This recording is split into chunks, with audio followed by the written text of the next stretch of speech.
Hello बच्चों, आशा करता हूँ आप सब लोग बहुत बढ़िया होंगे और मन लगा के पढ़ाई कर रहे होंगे। पादपों में श्वसन के पार्ट 6 में बच्चों आप सब लोगों का बहुत बहुत स्वागत है। और जैसा कि आपको मालूम है, पादपों में श्वसन का हमारा आज आखिरी लेक्चर है। आज हम इस चैप्टर को पूरा कंप्लीट कर लेंगे। तो बिल्कुल बच्चों, आपको याद होगा तो हम आखिरी बार पिछले लेक्चर में किसकी बात कर रहे थे? वसीय अम्ल के बीटा ऑक्सीकरण की।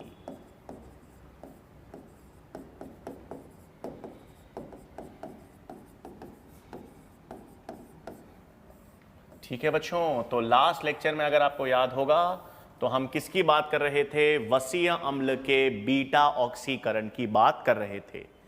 और हमने ये देखा था कि जब वसीय अम्ल का बीटा ऑक्सीकरण होगा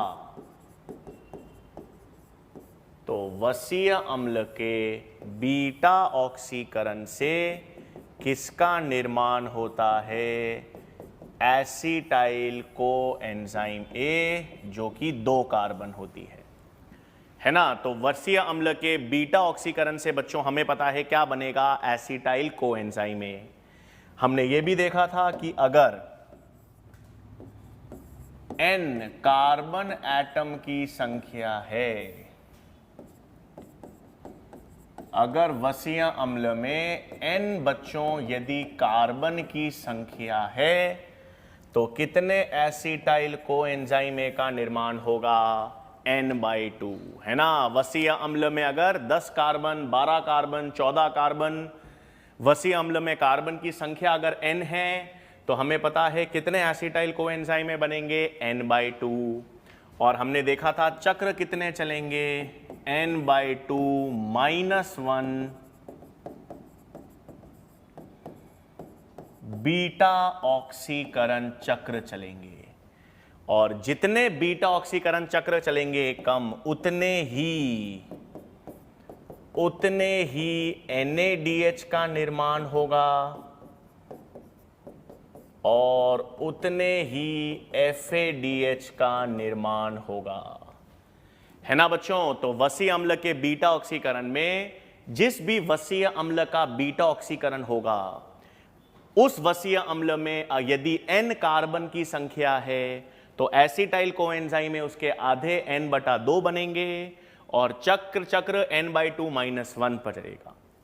अब जितना भी बीटा ऑक्सीकरण चक्र चलेगा यानी n/2 -1, उतने ही NADH और FADH का निर्माण होगा। कहने का मतलब यह है कि अगर एक 12 कार्बन का वसीय अम्ल ले लें बच्चों, है ना, 12 कार्बन का वसीय अम्ल ले लें, तो यदि इसका बीटा ऑक्सीकरण हम करें, है ना बच्चों, यदि 12 कार्बन वसीय अम्ल का बीटा ऑक्सीकरण या बीटा ऑक्सीडेशन करें हम, तो हमें पता है n/2 यानी 6 एसिटाइल कोएंजाइम बनेंगे, है ना भाई। n कितना है? 12। यहां पर n कितना हो गया? 12।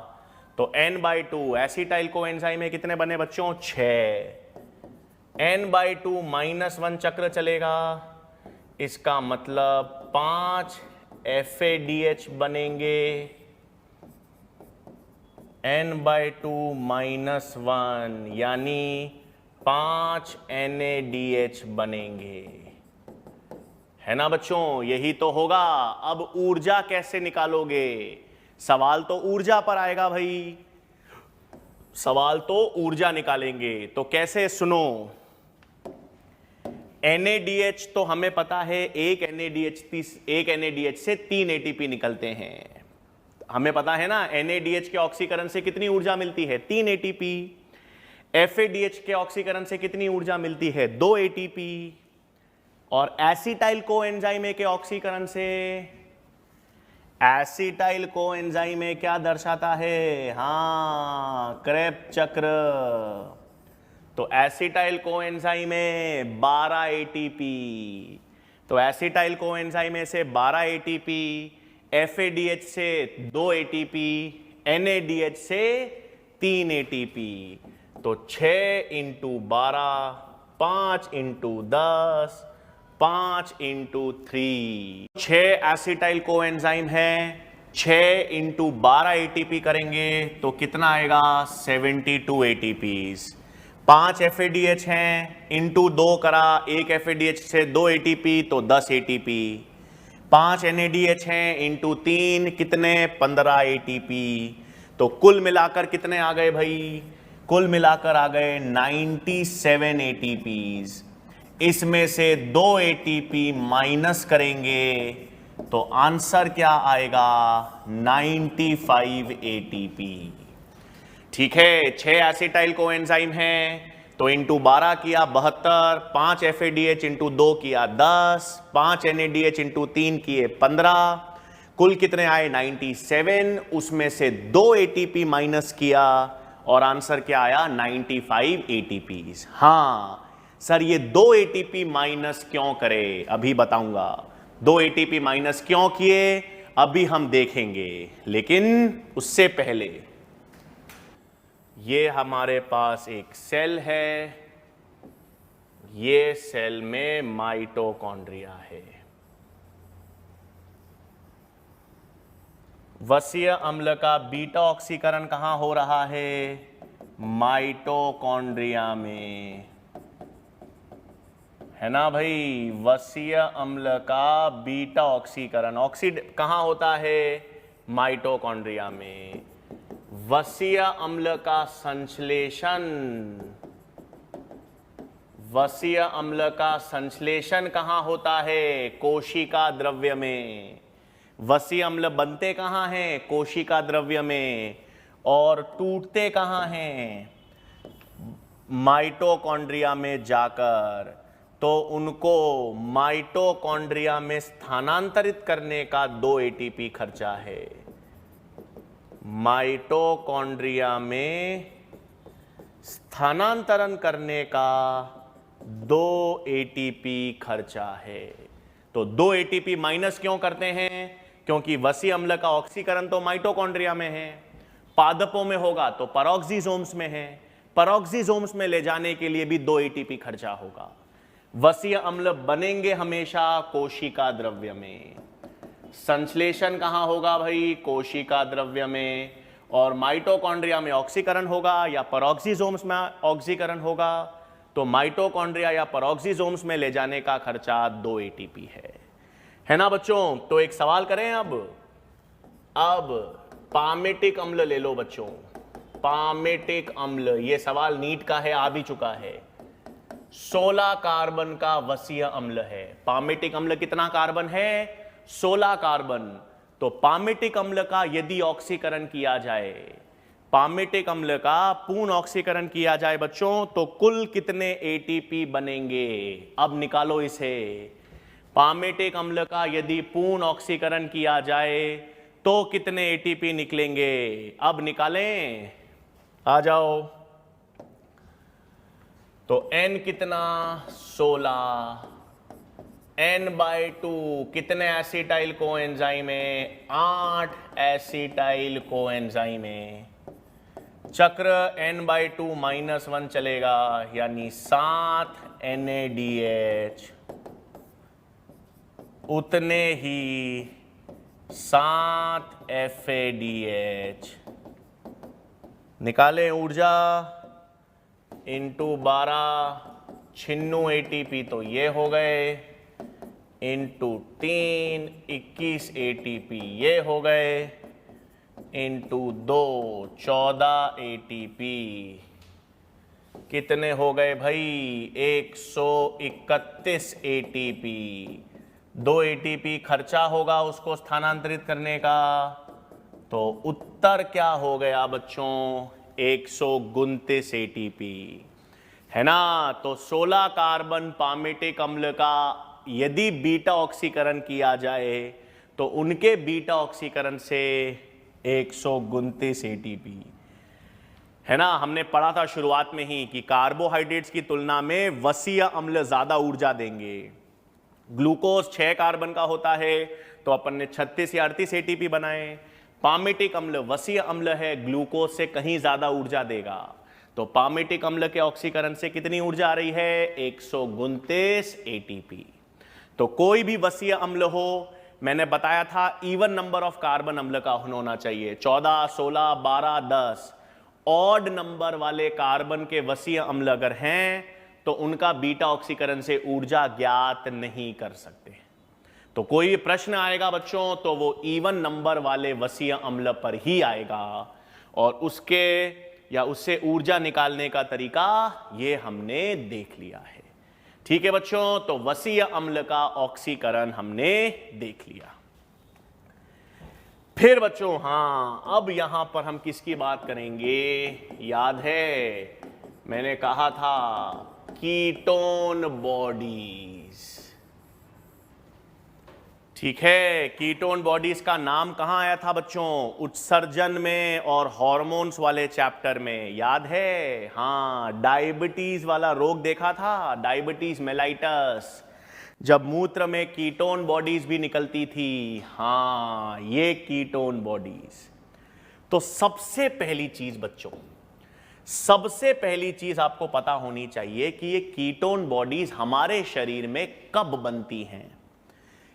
तो आपको याद रखना है, यदि कोई व्यक्ति या तो डायबिटीज से पीड़ित हो, डायबिटीज मेलाइटस से, जो भी व्यक्ति डायबिटीज मेलाइटस से पीड़ित है, या कोई व्यक्ति कई दिनों से भूखा है, 10, 15, 20 दिनों से, हां भूखमरी, यदि कोई व्यक्ति भूखमरी से पीड़ित है, या व्यक्ति में डायबिटीज मेलाइटस से पीड़ित व्यक्तियों में क्या बनेगी? Ketone bodies.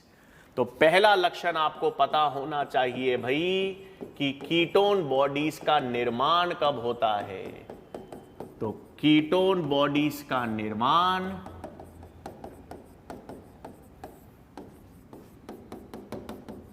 डायबिटीज मेलाइटस एवं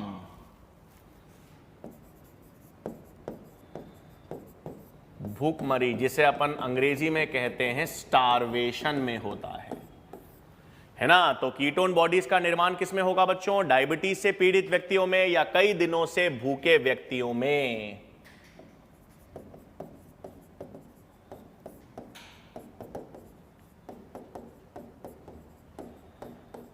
ठीक है, पहली चीज। दूसरी चीज, ये कीटोन बॉडीज हैं क्या भाई? वहां पर भी सर आपने बताया नहीं था कीटोन बॉडीज क्या होती हैं। तो सुनो, 3 प्रकार की कीटोन बॉडीज होती हैं। हां, एसीटोन, एसीटो एसीटेट और हाइड्रोक्सी ब्यूटारेट। ठीक है, 3 तरह की कीटोन बॉडीज देखने को मिलती है बच्चों।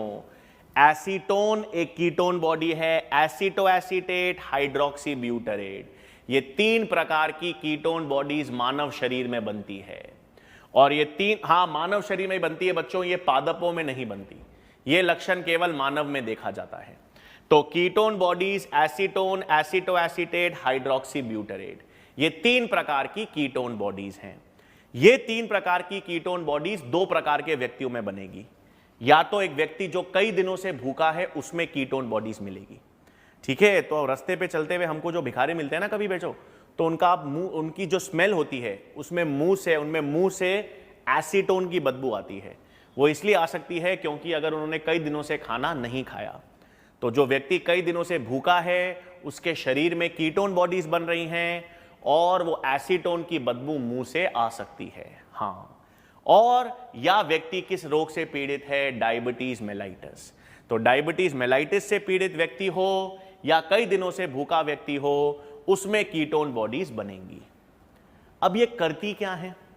तो सुनो बच्चों, बहुत दिनों से भूखा व्यक्ति है, उसकी कोशिकाओं में भी ग्लूकोज नहीं है।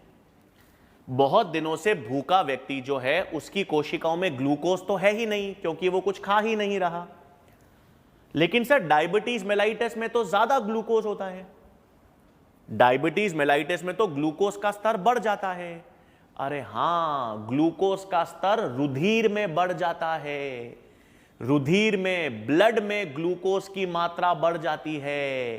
कोशिका के अंदर तो ग्लूकोज नहीं मिलता।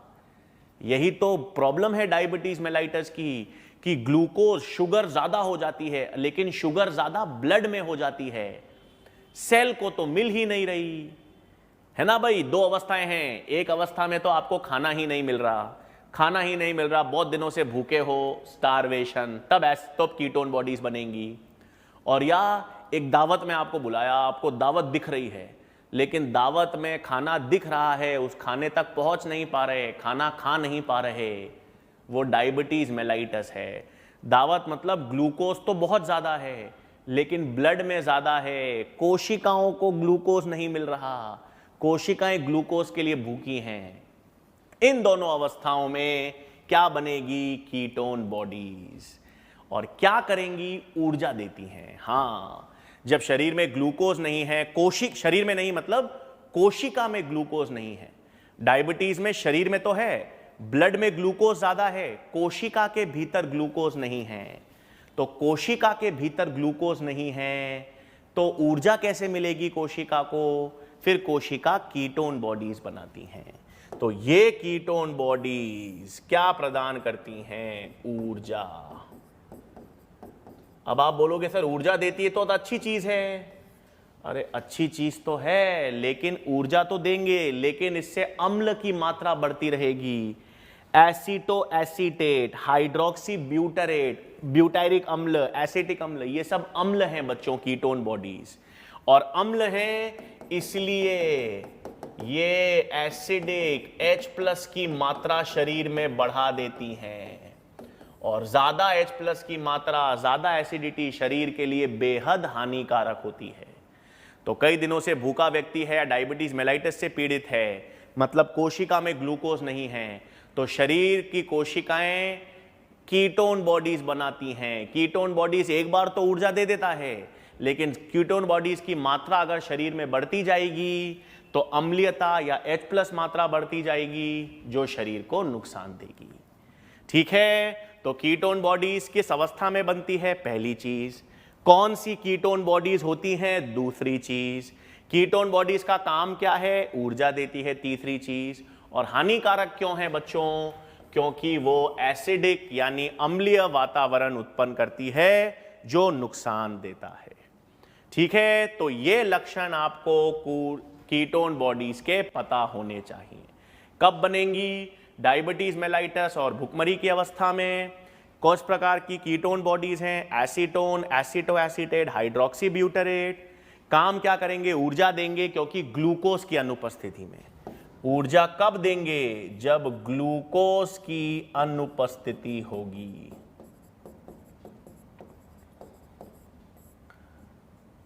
तो ग्लूकोज की अनुपस्थिति में ऊर्जा देंगे। और ज्यादा कीटोन बॉडीज हानिकारक क्यों है भाई? क्योंकि वो अम्लीय वातावरण या H+ की मात्रा बढ़ा देती हैं। ठीक है बच्चों, तो ये हमारे पास किसकी बात हो गई? कीटोन बॉडीज की। अब एक टॉपिक जो एनसीईआरटी में दे रखा है बच्चों, वो है पादपों में ब्रीदिंग या संवातन। तो बच्चों देखो, हमने तो पढ़ा था हमारे संवातन या हमारे ब्रीदिंग में तो फेफड़े काम करते हैं, है ना। मानव में, हमारे शरीर में तो संवातन के लिए क्या संरचनाएं पाई जाती हैं? फुफ्फुस यानी फेफड़े यानी लंग्स पाई जाती हैं। पादपों में संवातन के लिए बच्चों दो चीजें, हां, दो संरचनाएं मिलती हैं। एक तो रंध्र और एक वात रंध्र, जिसे हम कहते हैं लेंटिसेल्स। तो सबसे पहली चीज भाई, पादपों में संवातन की प्रक्रिया जो है, संवातन मतलब पादपों में जो गैसों का आदान प्रदान होगा, ऑक्सीजन और कार्बन डाइऑक्साइड का। तो गैसों के आदान प्रदान या संवातन में कौन सी दो संरचनाएं काम करेंगी भाई? रंध्र और वात रंध्र। अब रंध्र तो जो हैं वो सब वायवीय भाग में मिलेंगे आपको, है ना। रंध्र तो आपको वायवीय भाग में मिलेंगे, मुख्यतः पत्तियों में, पत्तियों के साथ साथ तनों में। और ये गैसों के आदान प्रदान में काम करेंगे। वात रंध्र जो हैं बच्चों, वातरंध्र जो हैं वो आपको काष्ठीय तने में ही मिलते हैं। काष्ठीय तने में मतलब वुडी स्टेम में। हाँ, जब तना आपने देखा होगा, पादप जब छोटा होता है, कोई पौधा छोटा होता है तो उसका तना हरा होता है और बड़ा पतला होता है। तो एकदम पतला हरा तना जो है उसमें आपको वातरंध्र या लेंटिसेल्स नहीं मिलेंगे।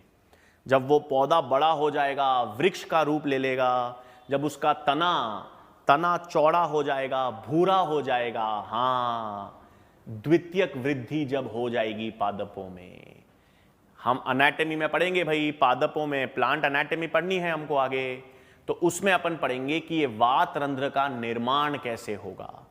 ठीक है, पतला हरा जो तना है वो कैसा चौड़ा भूरे काष्ठीय तने में परिवर्तित होगा, वो एनाटॉमी में पढ़ेंगे। और जब वो काष्ठीय तने का रूप ले लेगा तो उसमें क्या बनेगा, वातरंध्र। तो वातरंध्र जो है वो किसका लक्षण है भाई, काष्ठीय तने का लक्षण है, और उनमें ये गैसों के आदान प्रदान में काम करेगा। तो वातरंध्र बच्चों किस तरह के पादपों का लक्षण है, काष्ठीय तने का लक्षण, वुडी स्टेम, चौड़ा भूरा तना। तो पादपों में जो संवातन की प्रक्रिया है बच्चों, उसमें अपन ने देख लिया दो हैं, रंध्र हैं और वातरंध्र हैं। वातरंध्र कहां मिलेंगे, काष्ठीय तने में। अब देखो बच्चों, पादप और जंतुओं में तो बहुत फर्क है थोड़े से। हमारे में तो हमने जब गैसों का आदान प्रदान वाला चैप्टर पढ़ा था ना, तो हमने कहा था कि हम जब नाक से सांस लेते हैं तो आपकी जो ऑक्सीजन है, वायु में ऑक्सीजन, वो नासा छेद से होते हुए, संचारण पथ से होते हुए फेफड़ों तक जाती है, फिर फेफड़ों से रुधिर में घुलती है, फिर रुधिर से हीमोग्लोबिन का ऑक्सीजन को उत्तकों तक स्थानांतरित करता है। यह प्रक्रिया तो मानव में पड़ी थी बच्चों अपन ने। अब पादपों में क्या होता है, पादपों में तो कोई फेफड़े हैं नहीं, पादपों के उत्तकों तक ऑक्सीजन को ले जाने वाला कोई हीमोग्लोबिन है नहीं। तो पादपों में बच्चों तीन लक्षण याद रखने हैं। सबसे पहला तो यह है कि बच्चों, पादपों को ऐसे विशेष श्वसन अंग की आवश्यकता ही नहीं है। क्यों नहीं है, क्योंकि पादपों का ज्यादातर भाग जो है वो वायु के संपर्क में रहता है ना भाई। आज जो तने हैं, पत्तियां हैं, जड़ें, जो शाखाएं हैं, वो तो वायु के संपर्क में रहती हैं, वायुमंडल के संपर्क में रहती हैं। तो वो रंध्रों के द्वारा आसानी से गैसों का आदान प्रदान कर सकते हैं। दूसरा, अधिक आवश्यक भी नहीं है। ज्यादा ऊर्जा तो मानव को चाहिए काम करने के लिए, पादपों को तो बहुत कम ऊर्जा चाहिए। कम ऊर्जा चाहिए तो ऑक्सीजन भी कम चाहिए, इसलिए उनमें श्वसन दर क्या होती है, जंतुओं की तुलना में कम होगी। तीसरा, पादपों में प्रकाश संश्लेषण होता है, और प्रकाश संश्लेषण से पादप ऑक्सीजन वायुमंडल में मुक्त करते हैं। तो ऑक्सीजन वायुमंडल में मुक्त तो कर देते हैं, थोड़ी बहुत ऑक्सीजन वो अपने लिए भी इस्तेमाल कर सकते हैं। तो प्रत्येक अंग जो है वो वायु के संपर्क में रहता है, इसीलिए आसान है श्वसन का तरीका। श्वसन की आवश्यकता, ऊर्जा की आवश्यकता पादपों में कम है, इसलिए तरीका सरल है। और प्रकाश संश्लेषण में जो ऑक्सीजन पादप बनाएगा उसका कुछ अंश वो अपने लिए भी यूज कर लेता है ना भाई। तो पादपों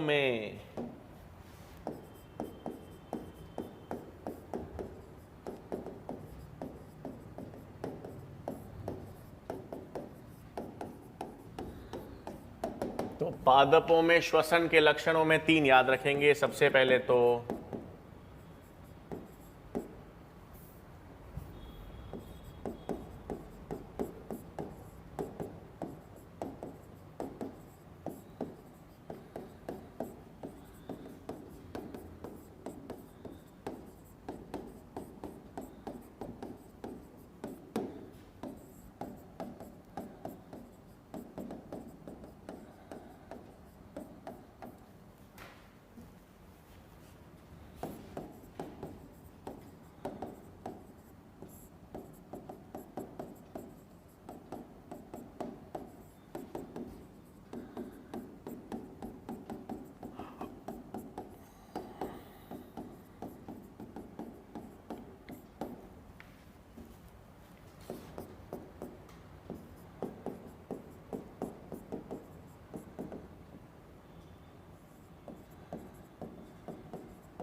ठीक है बच्चों, तो पादपों में श्वसन हेतु क्या पता होना चाहिए? 3 प्रमुख लक्षण पता होने चाहिए।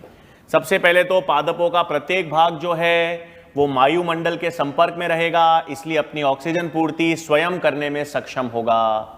दूसरा, पादपों में जंतुओं की तुलना में ऑक्सीजन की आवश्यकता वैसे ही कम चाहिए। और तीसरा, प्रकाश संश्लेषण में जो ऑक्सीजन वायुमंडल में मुक्त करता है पादप, उसका कुछ अंश वो अपने हिस्से के लिए भी यूज कर लेता है। और गैसों का आदान प्रदान रंध्रों के द्वारा होगा। और काष्ठीय तने में विशेष रूप से क्या मिलेंगे बच्चों? वात रंध्र का उपस्थिति होगी। ठीक है, तो ये संबंध क्या, ये बिंदु किसमें याद रखने हैं आपको? पादपों में श्वसन से संबंधित। ठीक है बच्चों, फिर फाइनली हमारे पास टॉपिक क्या रह जाता है? फाइनल टॉपिक आता है श्वसन को प्रभावित करने वाले कारक।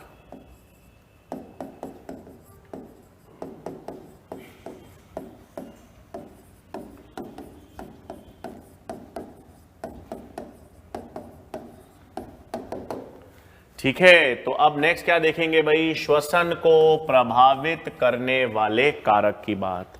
अब पहला कारक श्वसन को प्रभावित करने वाला, पहला कारक जो बच्चों श्वसन को प्रभावित करेगा वो क्या है? तापमान। पहला कारक जो श्वसन को प्रभावित करेगा उसे क्या कहेंगे? तापमान। अब देखो बच्चों, तापमान जो है और इसमें जिसे अपन कहते हैं श्वसन के लिए ऑप्टिमम टेम्परेचर,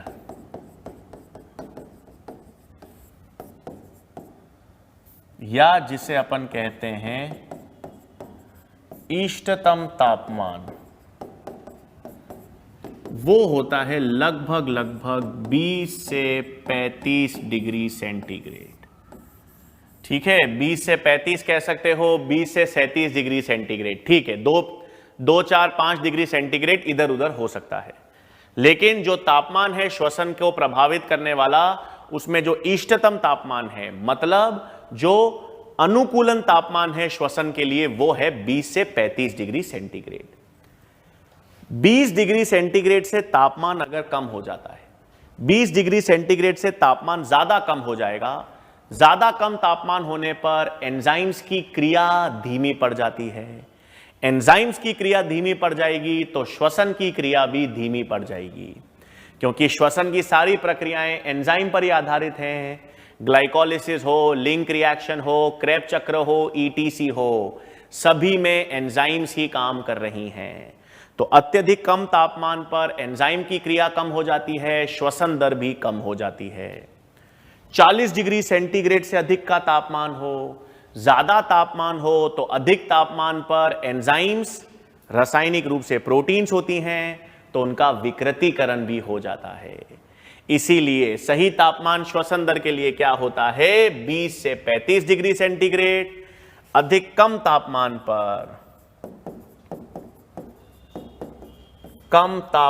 पर एंजाइम्स निष्क्रिय हो जाती हैं और 40 डिग्री सेंटीग्रेड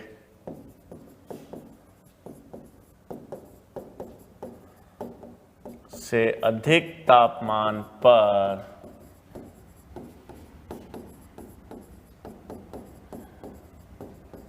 एंजाइम्स में विकृतीकरण आ जाता है।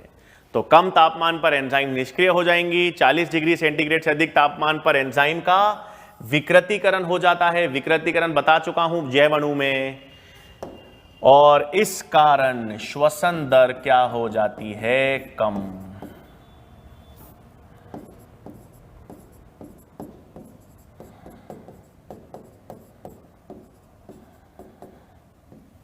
है ना बच्चों? तो इसीलिए श्वसन दर के लिए या कोशिकीय श्वसन के लिए अनुकूल तापमान कौन सा है? 20 से 35 डिग्री सेंटीग्रेड।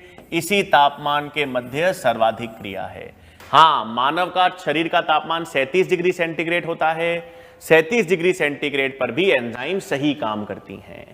हां, इसको ±2 डिग्री सेंटीग्रेड, 37 डिग्री सेंटीग्रेड पर भी हमारा जो शरीर का तापमान है उस पर भी एंजाइम्स बिल्कुल सही और सक्रिय रूप से काम करेंगी।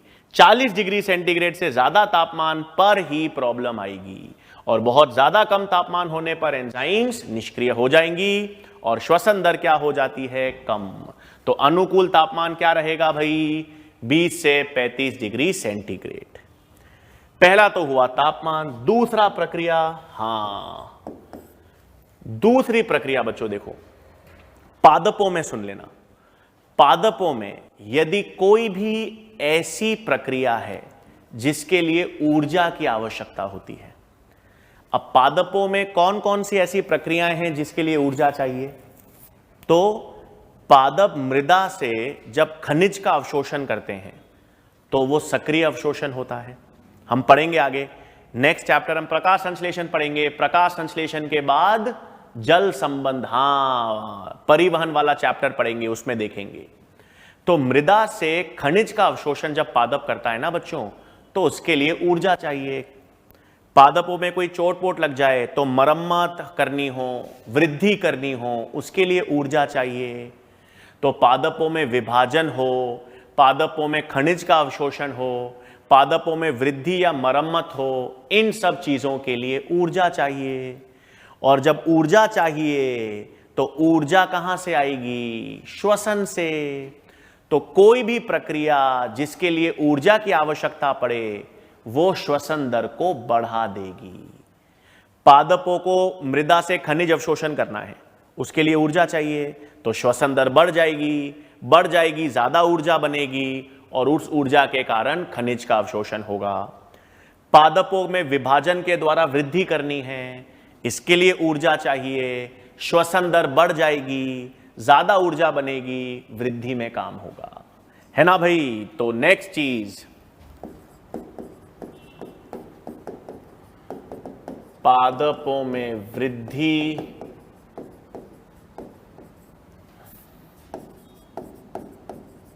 मरम्मत,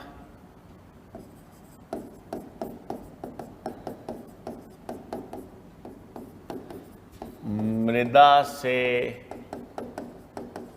खनिज अवशोषण, है ना। पादपों में वृद्धि हो, मरम्मत हो, मृदा से खनिज अवशोषण हो इत्यादि प्रक्रियाओं के दौरान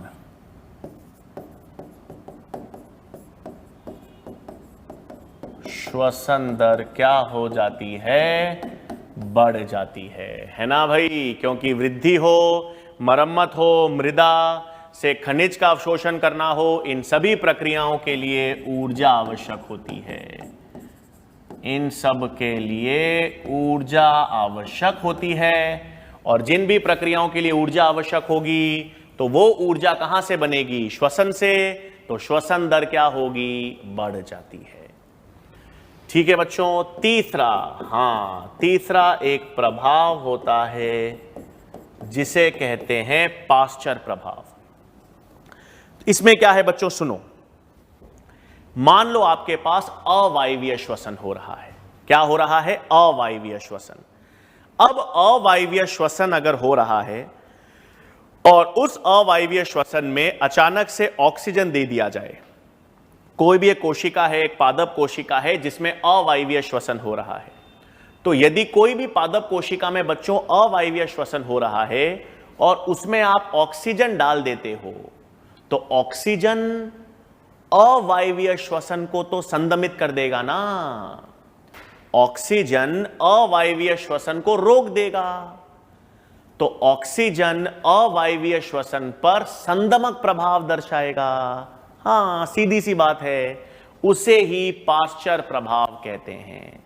उसे ही क्या कहेंगे? पास्चर प्रभाव। पास्चर प्रभाव का मतलब ही है कि जब ऑक्सीजन अवायवीय श्वसन पर संदमक प्रभाव दर्शाएगा तो उसे क्या कहेंगे? Pasture effect. तो ऑक्सीजन का अवायवीय श्वसन पर संदमक प्रभाव है ना भाई, ऑक्सीजन का अवायवीय श्वसन पर संदमक प्रभाव जो है वो क्या कहलाता है? पास्चर प्रभाव या पास्चर इफेक्ट कहलाता है। ठीक है भाई, तो ऑक्सीजन अवायवीय श्वसन है, लेकिन अगर ऑक्सीजन आ गया तो ऑक्सीजन अवायवीय श्वसन को रोक देगा, वायवीय श्वसन को चालू करेगा। तो अवायवीय श्वसन पर जो संदमक प्रभाव है ऑक्सीजन का, उसे अपन क्या कहेंगे? पास्चर प्रभाव कहेंगे। ठीक है भाई, तीसरा, चौथा और एक आखिरी याद रखनी है। पादपों में बच्चों हम पढ़ेंगे आगे, पादप हार्मोन्स भी पढ़ेंगे पादप फिजियोलॉजी में। तो प्लांट हार्मोन आपको याद होगा बच्चों, एक इथाइलिन पादप हार्मोन होता है, हाँ, जो राइपनिंग में, फल के पकने में काम करता है। तो फल के पकने में कौन सा पादप हार्मोन काम करता है? इथाइलिन। इथाइलिन के कारण जब फल पकते हैं तो पकने के दौरान, राइपनिंग के दौरान उनमें श्वसन दर बढ़ जाती है, जिसे क्लाइमेक्टिक श्वसन कहते हैं। तो बिल्कुल सही, फ्रूट राइपनिंग, है ना भाई। तो फ्रूट राइपनिंग के दौरान, फल पकने के दौरान श्वसन दर में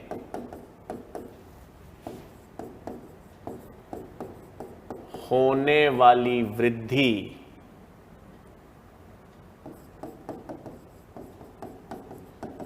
क्या कहलाती है भाई? क्लाइमेक्टिक श्वसन कहलाती है। और इसमें कौन सा पादप हार्मोन काम करेगा भाई? इथाइलिन। कौन सा पादप हार्मोन इसमें काम करता है? इथाइलिन काम करेगा। उस इथाइलिन पादप हार्मोन की बात हम प्लांट हार्मोन्स वाले चैप्टर में पढ़ेंगे। ठीक है, तो पादपों में देखो बच्चों, ये श्वसन में वो कारक हमने देखे हैं जो पादपों को प्रभावित करते हैं। तो पादपों को प्रभावित करने वाले कारकों में श्वसन में तापमान अपन ने देख लिया, 20 से 35 डिग्री सेंटीग्रेड अनुकूल तापमान है श्वसन के लिए। फिर अपन ने देखा वो कोई भी प्रक्रिया, वो सभी प्रक्रिया जिसके लिए ऊर्जा की आवश्यकता हो, सभी प्रक्रियाएं जिनके लिए ऊर्जा की आवश्यकता हो, जिसमें ऊर्जा खर्च हो, तो उन प्रक्रियाओं में श्वसन दर बढ़ जाएगी, क्योंकि ऊर्जा श्वसन ही बनाएगी। और फिर अगर अवायवीय श्वसन है, उसमें आपने ऑक्सीजन आ गया, तो ऑक्सीजन अवायवीय श्वसन को संदमित करता है, और संदमित करने पर उस प्रभाव को क्या कहेंगे? पास्चर प्रभाव। और फाइनली बच्चों, फल परिपक्वन में, फ्रूट राइपनिंग में इथाइलिन हार्मोन प्रयुक्त होता है। इथाइलिन हार्मोन के होने पर श्वसन दर जो है, वो श्वसन दर क्या हो जाती है? बढ़ जाती है, जिसे हम क्या कहेंगे? क्लाइमेक्टिक श्वसन। इस इथाइलिन हार्मोन के कारण ऐसा क्यों होता है, ये अपन पादप हार्मोन्स वाले चैप्टर में पढ़ेंगे। ठीक है बच्चों, तो ये चैप्टर जो है वो कंप्लीट हो जाता है।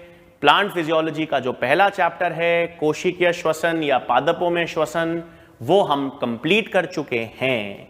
ठीक है बच्चों, अब ये चैप्टर कंप्लीट करने के बाद आपके जो डाउट्स हैं, उन डाउट सेक्शन की हम बात करेंगे।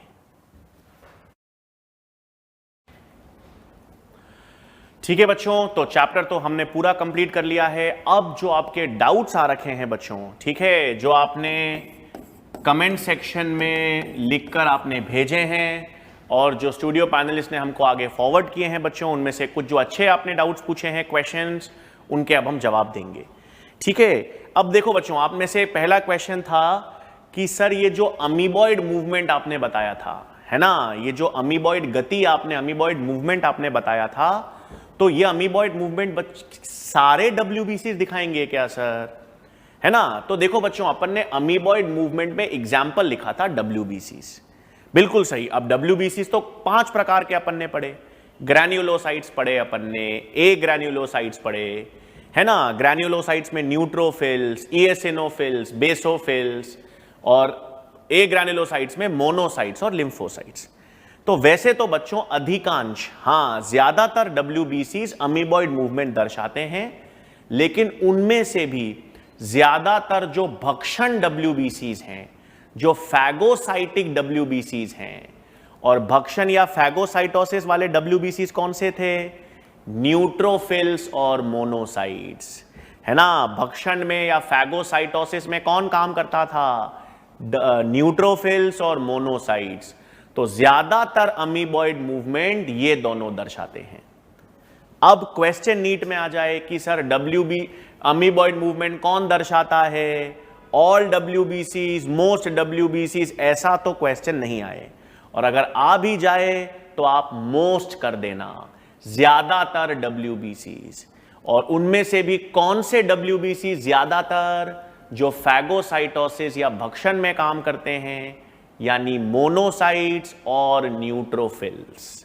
तो मोनोसाइट्स और न्यूट्रोफिल्स वो WBCs हैं जो ज्यादातर अमीबॉइड मूवमेंट दर्शाते हैं। बाकी WBCs भी दर्शाएंगे लेकिन कम मात्रा में। ज्यादा मात्रा में कौन दर्शाते हैं? Mainly phagocytic WBCs। ठीक है।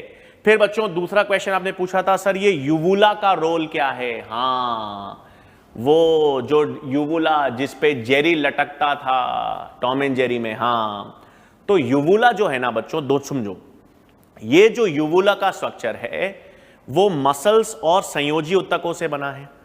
पेशी और संयोजी उत्तक से, यानी मसल और कनेक्टिव टिश्यू से यूवुला बना है। अब इस यूवुला के बच्चों एक नहीं बहुत सारे काम हैं, छोटे मोटे बहुत सारे काम हैं। एक तो बच्चों जब आप फूड को निगलते हो, स्वॉलो करते हो, तो ऑब्वियस सी बात है जब आप बैठ के खाना खा रहे हो बच्चों, तो फूड अपने आप ही नीचे स्वॉलो करेगा। हाँ, लेकिन काफी बार अगर आप मुंह उल्टा रखकर या उल्टा रखकर खाना खा रहे हो, तो फिर वो खाना आपके नाक में, नेजोफेरिंग से होता हुआ नाक में ना चला जाए, तब यूवुला काम करेगा। नॉर्मली आप सीधे बैठ के खाना खा रहे हो तो कोई प्रॉब्लम ही नहीं है, लेकिन अगर आप लेट कर खाना खा रहे हो, मुंह को तिरछा करके खाना खा रहे हो, तो खाना जो है वो नेजोफेरिंग से नाक में जा सकता है। उसको कौन रोक सकता है? यूवुला रोक सकता है। एक तो ये काम है यूवुला का। दूसरा बच्चों, सलाइवा के स्त्रावन या सिक्रीशन में भी इसका रोल है। हाँ, नई रिसर्च कहती है कि इस यूवुला से भी सलाइवेशन हो सकता है और सलाइवा सिक्रीशन बढ़ सकता है। तीसरा बच्चों, साउंड में, वॉइस में मदद करता है। अब सर आप बोलो शब्दों को बोलने में तो टंग काम करती है। हाँ बच्चों, लेकिन काफी लैंग्वेजेस हैं, जर्मन है, हिब्रू है, काफी ऐसी अलग अलग भाषाएं हैं जिसमें यूवुला बहुत काम करता है। डिक्शन में, उच्चारण में यूवुला काम कर सकता है। ठीक है, तो यूवुला पर तो अभी भी शोध ही चल रही है बच्चों कि ये क्या क्या काम कर सकता है, क्या क्या नहीं कर सकता। तो कुछ काम है जो यूवुला कर सकता है। एक तो भोजन को या फूड को नाक में जाने से रोक सकता है, एक अलग अलग भाषा के उच्चारण में मदद कर सकता है, और सलाइवा सिक्रीशन में मदद करता है। ये कुछ काम है बच्चों जो यूवुला कर सकता है। ठीक है बच्चों, फिर आपका क्वेश्चन था, हाँ फिर आपका क्वेश्चन था कि सर ये जो कंकाल पेशियां या स्केलेटल मसल्स हैं, ये स्केलेटल मसल्स या कंकाल पेशियां बहुकेंद्रकीय, मल्टी न्यूक्लिएटेड कैसे होती हैं? है ना बच्चों, आपका जो क्वेश्चन था वो है कि ये जो स्केलेटल मसल्स हैं,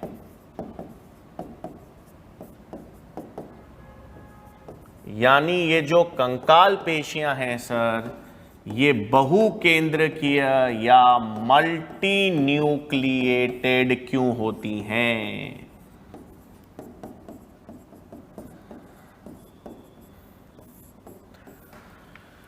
तो एक चीज देखेंगे बच्चों, जब आपके एम्ब्रियोनिक स्टेजेस में यानी भ्रूणीय अवस्था में जब मसल सेल बना था ना बच्चों, तो वो बिल्कुल यूनी न्यूक्लिएटेड होता है।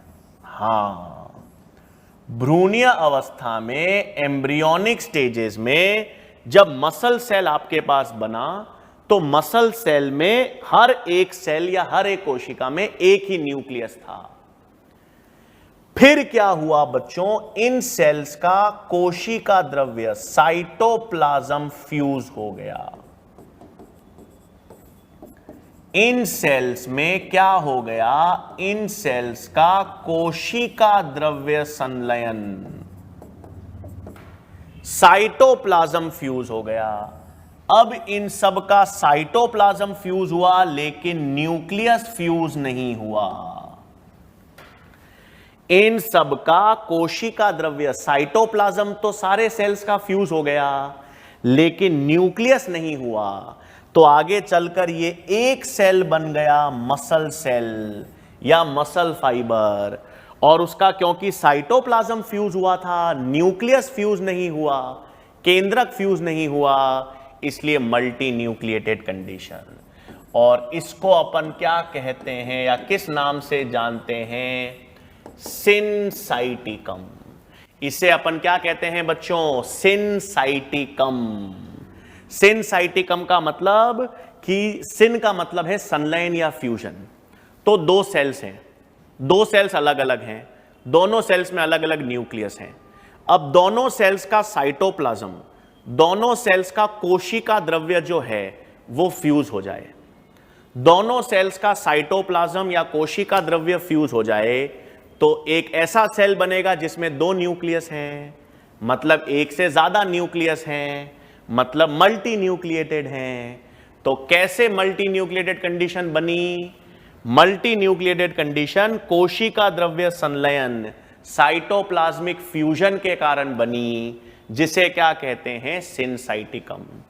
ये कंडीशन मैंने आपको सेल स्ट्रक्चर में बताया है, ठीक है? सेल स्ट्रक्चर का वीडियो आप देखना, उसमें अपन ने सिनसाइटिकम की बात कर रखी है, ठीक है? फिर आपने किसी ने यह भी पूछा था बच्चों की बहुकेंद्रकीय मल्टी न्यूक्लिएटेड कैसे बनेंगे, जो मैंने बता दिया।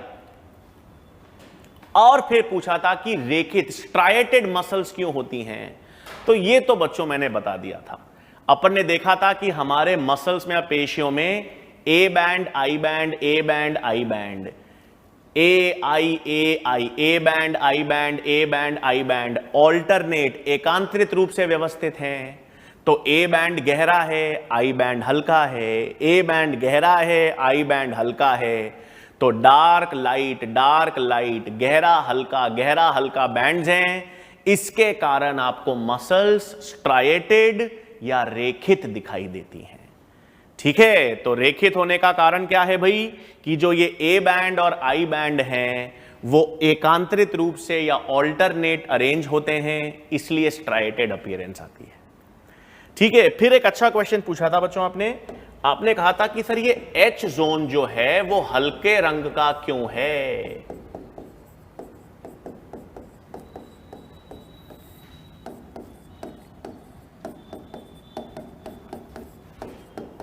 है ना भाई? आपका क्वेश्चन अच्छा था कि सर ए बैंड ठीक है, आपने बताया डार्क कलर का है, आई बैंड हल्के रंग का है, ये एच जोन। तो इसका कॉन्सेप्ट सुनो बच्चों, बहुत बेसिक। अपन ए बैंड पढ़ते हैं और आई बैंड, इधर देखो अपन ने आई बैंड देखा बच्चों,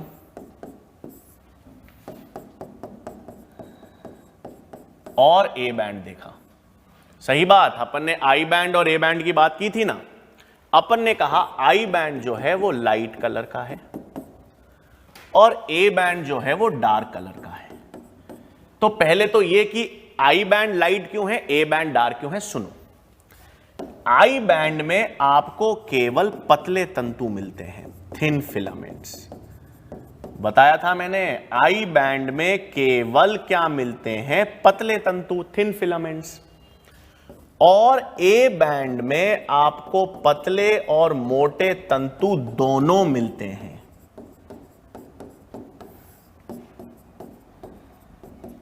बताया था ना आपको मैंने ये, जब भी तो अनाइसोट्रोपिक। तो आई बैंड में केवल एक ही प्रकार के फिलामेंट हैं और ए बैंड में थिन और थिक दोनों फिलामेंट हैं, मतलब एक्टिन भी है, मायोसिन भी है।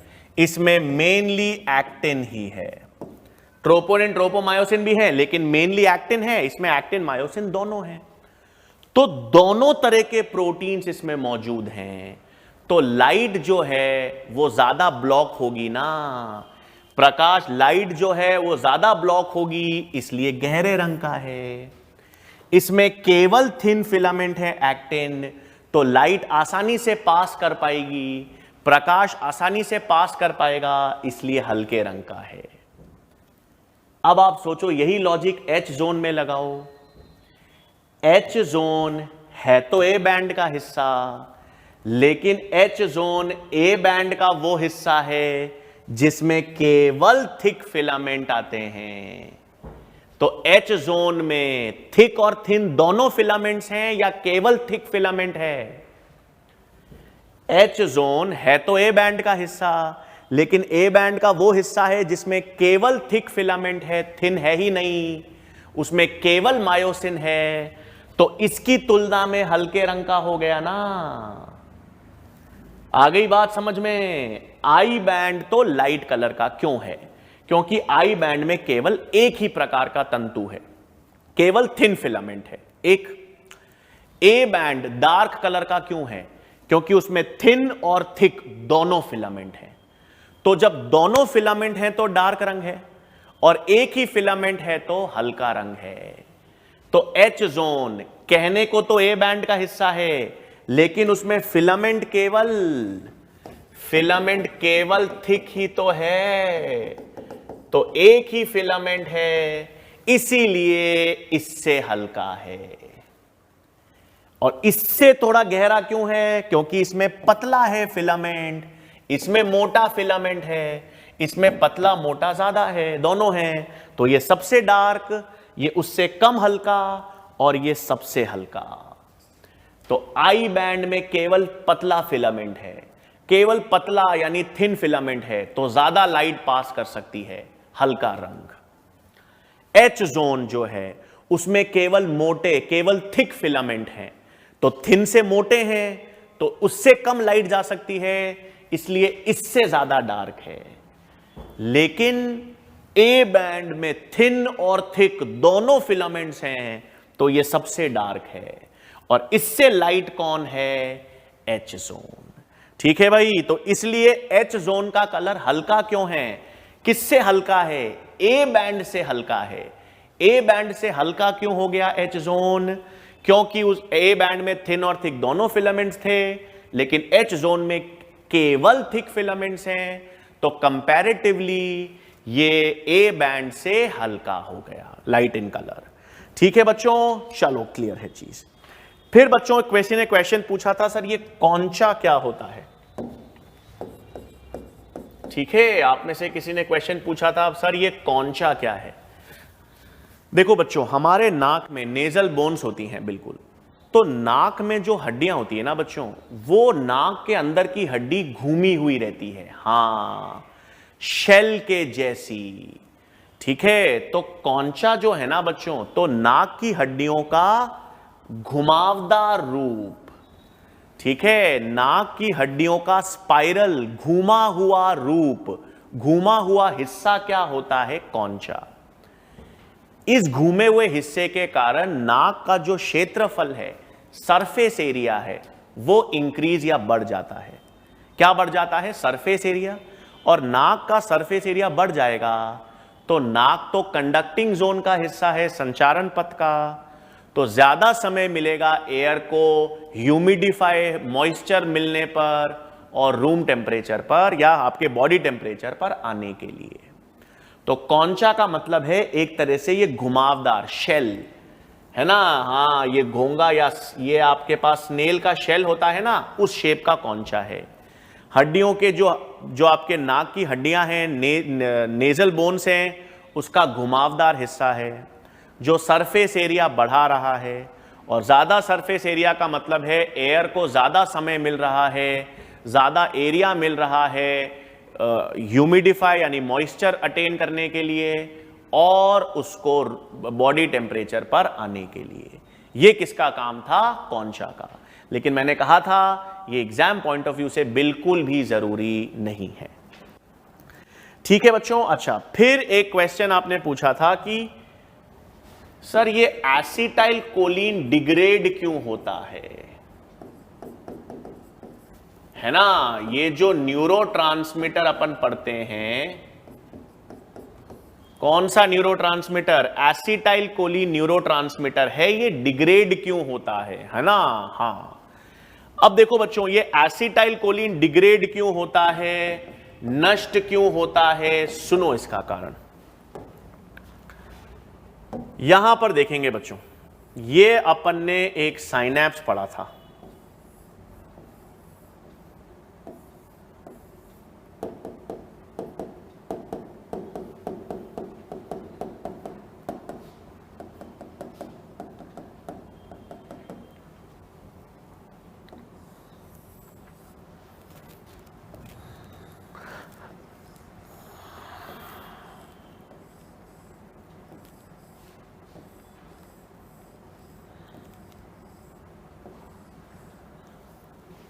ठीक है बच्चों, यही पढ़ा था अपन ने।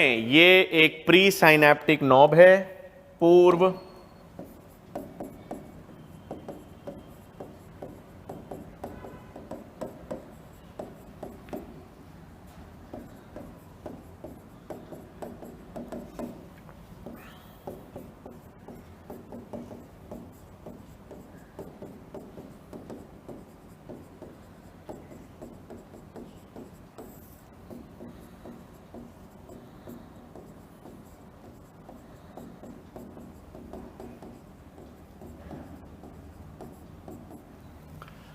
ठीक है। और इन दोनों के बीच की जो डिस्टेंस था, इन दोनों के बीच का दूरी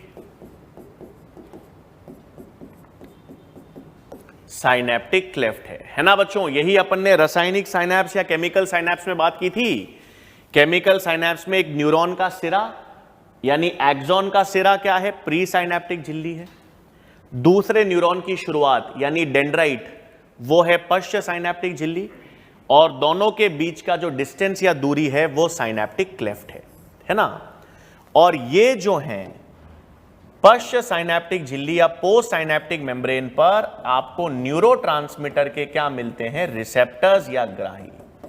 न्यूरोट्रांसमीटर के क्या होते हैं बच्चों, ग्राही। अब दो तीन चीजें सुन लो, बिल्कुल सही। ये न्यूरोट्रांसमीटर जो हैं, ये न्यूरोट्रांसमीटर रिलीज होंगे और रिलीज होकर क्या करते हैं, ये न्यूरोट्रांसमीटर रिसेप्टर से जुड़ जाते हैं, है ना। मैंने आपको बताया था ये न्यूरोट्रांसमीटर यहां से रिलीज होंगे साइनेप्टिक क्लेफ्ट से होते हुए। साइनेप्टिक क्लेफ्ट से होते हुए कहां जाएंगे बच्चों, ग्राही पर, पोस्ट साइनेप्टिक मेम्ब्रेन के ग्राही पर आके जुड़ जाएंगे और आगे चलकर लाइगेंड गेटेड या तो सोडियम गेट्स खोलेंगे या पोटेशियम गेट्स। अगर एक्साइटेटरी उत्तेजित न्यूरोट्रांसमीटर है तो सोडियम गेट्स खोलेंगे और वी ध्रुवीकरण या डीपोलराइजेशन करवाएंगे। और अगर इनहिबिटरी न्यूरोट्रांसमीटर्स हैं संदमित, तो वो क्या करेंगे, पोटेशियम गेट्स खोलेंगे। इसका मतलब बच्चों ये न्यूरोट्रांसमीटर का काम केवल रिसेप्टर से जुड़ने तक का ही है। ये न्यूरोट्रांसमीटर यहां पर आए, साइनेप्टिक क्लेफ्ट से घूमे, फिर ग्राही रिसेप्टर से जुड़े और आगे सोडियम गेट्स खोला या पोटेशियम गेट्स खोल दिए। अब इनका क्या होगा, तो ये न्यूरोट्रांसमीटर जो है ना भाई, अगली बार भी तो काम करने चाहिए। तो ये न्यूरोट्रांसमीटर्स पुनः इनमें से न्यूरोट्रांसमीटर्स को वापस कहां पर भेजा जाता है। काम हो गया भाई, आपके मजदूर हैं, वो आपके पत्थर वत्थर उठा के आपके काम कर दिया उन्होंने। काम करने के बाद वो वापस अपने घर जाएंगे ना, तो इन्होंने काम कर दिया, काम तो कर दिया। काम मतलब ये ग्राही से जुड़कर इन्होंने बता दिया कि सोडियम गेट्स खोलने हैं, पोटेशियम गेट्स खोलने हैं। अब काम खत्म होने के बाद ये वापस वेसिकल्स में जाएंगे। जब ये वापस उधर पीछे जाएंगे तो फिर एसिटाइल कोलिन को नष्ट कर दिया जाएगा ताकि कोलिन और एसिटाइल अलग हो जाए, एसीटेट। ठीक है, वापस नष्ट हो जाएंगे ताकि ये वापस वेसिकल्स में जाकर स्टोर हो सकें और अगली बार फिर निकल सकें। ठीक है, ऐसा थोड़ी है कि ये न्यूरोट्रांसमीटर रिसेप्टर से जुड़ गए फिर नष्ट हो जाएंगे, नहीं। ये रिसेप्टर से जुड़ गए, जुड़ने के बाद ये वापस अपने घर में, वापस अपने वेसिकल्स में लौट आएंगे और कोलिन और एसीटेट इसमें स्टोर रहेंगे। तो एसिटाइल कोलिन है ना बच्चों, एसिटाइल कोलिन नष्ट या डिग्रेड इसलिए हो रहा है ताकि वो वापस अपने घर जाकर स्टोर हो सके, वो वापस अपने वेसिकल्स में जाकर संचित या स्टोर हो सके। इसलिए उसको एंजाइम डिग्रेड करती है, कोलिन एसीटेट को वेसिकल्स में स्टोर करके रखती है। फिर जब वापस कोई सिग्नल आता है तो एसिटाइल कोलिन निर्मित होकर और फिर वो काम करता है। ठीक है, तो एसिटाइल कोलिन को नष्ट या डिग्रेड इसलिए किया जाता है ताकि वो वापस वेसिकल्स में जाकर स्टोर हो सके, ताकि वो वापस क्या कर सके बच्चों, वेसिकल्स में जाकर स्टोर हो सके। ठीक है बच्चों, फिर एक क्वेश्चन था बच्चों आपका कि ये बहुत कॉमन क्वेश्चन पूछा है, सर ये सोडियम को बाहर क्यों फेंक, एक क्वेश्चन पूछा था, इधर देखो।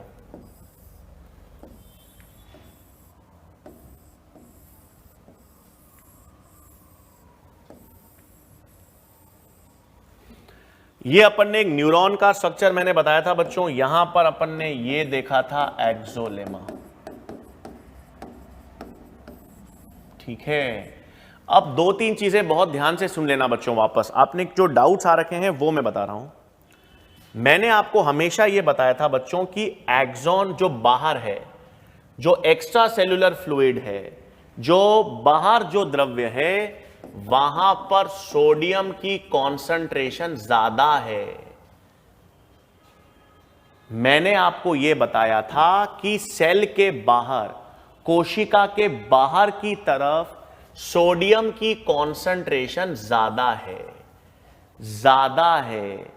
इसका मतलब यह नहीं है कि अंदर सोडियम है ही नहीं, अंदर सोडियम कम है।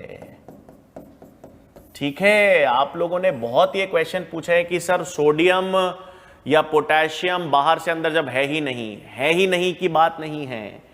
बाहर सोडियम ज्यादा है, अंदर सोडियम कम है। इसी तरह से पोटेशियम अंदर ज्यादा है और बाहर कम है। ये ध्यान रखना बच्चों। सोडियम हमेशा सेल के बाहर, मतलब सेल के बाहर द्रव्य फ्लूइड कौन से हैं? या तो ब्लड है, या लिम्फ है, या अंतराली द्रव्य इंटरस्टिशियल फ्लूइड है ना? तो अंतराली द्रव्य इंटरस्टिशियल फ्लूइड है, ब्लड है, लिम्फ है, इन सब में सोडियम ज्यादा है। सेल के अंदर सोडियम से ज्यादा है। अंदर सोडियम मिलेगा लेकिन सोडियम कम होगा, बाहर ज्यादा होगा। इसी तरह से पोटेशियम भी, इसी तरह से पोटेशियम सेल के अंदर ज्यादा है, सेल के बाहर कम है। पोटेशियम सेल के अंदर ज्यादा है और बाहर कम है। कम और ज्यादा है, ऐसा शून्य कहीं नहीं है। ऐसा नहीं है कि बाहर ज्यादा है अंदर है ही नहीं, अंदर कम है। पहली चीज। दूसरा, आपने यह भी सवाल पूछा बच्चों कि सर जब सोडियम बाहर ज्यादा होता है तो फिर सोडियम पोटेशियम पंप जो है, तो ये जो सोडियम पोटेशियम पंप है ये और सोडियम को बाहर क्यों फेंक रहा है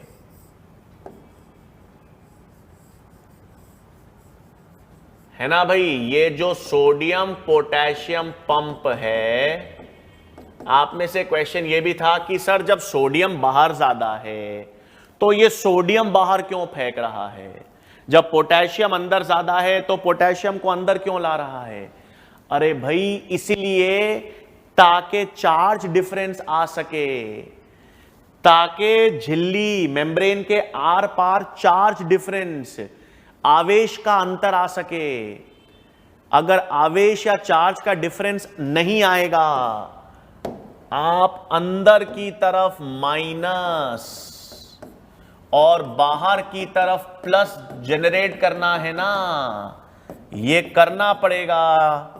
ये अंदर माइनस बाहर प्लस, ये अवस्था आप जनरेट करोगे तभी तो न्यूरॉन इंपल्स जनरेट कर पाएगा। ये चार्ज डिफरेंस, आवेश में अंतर विकसित करना है, तभी तो तंत्रिका आवेग का प्रसारण हो पाएगा, तभी तो न्यूरॉन नर्व इंपल्स को जनरेट कर पाएगा। इसीलिए सोडियम पोटेशियम पंप बाहर सोडियम फेंकता है, अंदर पोटेशियम लेता है। तो ये तो सही है कि सर सोडियम बाहर ज्यादा है, फिर भी सोडियम क्यों बाहर फेंक रहा है? तो वो बाहर के लिए सोडियम नहीं फेंक रहा, ब्लड में सोडियम डालने के लिए सोडियम नहीं फेंक रहा। वो 3 सोडियम बाहर और 2 पोटेशियम अंदर इसलिए ला रहा है ताकि इसके कारण ये चार्ज डिफरेंस जनरेट हो सके और इंपल्स आगे पैदा की जा सके। ठीक है, इसीलिए ये काम हो रहा है। ठीक है, फिर आपने में से क्वेश्चन किसी ने पूछा था सर कौन सी किडनी बड़ी होती है? अरे भाई बड़ी छोटी का सिस्टम नहीं याद रखना है। लेफ्ट किडनी हल्की सी ऊपर होती है, राइट किडनी जो है वो नीचे होती है। तो हमारी जो लेफ्ट किडनी है वो हल्की ऊपर होती है, राइट किडनी नीचे होती है। क्यों? लिवर के कारण भाई, है ना? लिवर कहां पर होता है? राइट साइड में। लिवर या यकृत राइट साइड में है, तो लिवर राइट साइड में स्पेस, जगह ऑक्यूपाई करता है। उस लिवर के कारण राइट किडनी जो है वो हल्की सी नीचे होती है।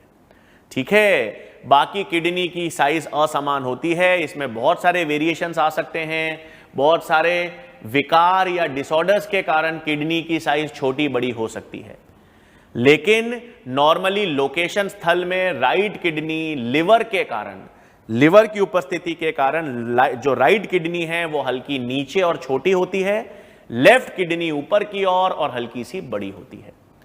लेकिन लेफ्ट और राइट किडनी की साइज में वेरिएशंस बहुत अलग अलग कारणों से हो सकते हैं, ठीक है। बट राइट साइड में यकृत या लिवर के कारण राइट किडनी हल्की सी नीचे और लेफ्ट किडनी हल्की सी ऊपर रहती है, ठीक है बच्चों। फिर किसी ने पूछा सर थाइमस की उत्पत्ति पूछी थी भाई, है ना। आप लोगों में से किसी ने क्वेश्चन ये पूछा था सर थाइमस की उत्पत्ति या ओरिजिन, तो बच्चों एंडोडर्म से। हाँ, थाइमस की उत्पत्ति जो है ना, थाइमस का जो ओरिजिन है वो किस जनन स्तर से होगा भाई, वो एंडोडर्म से होगा।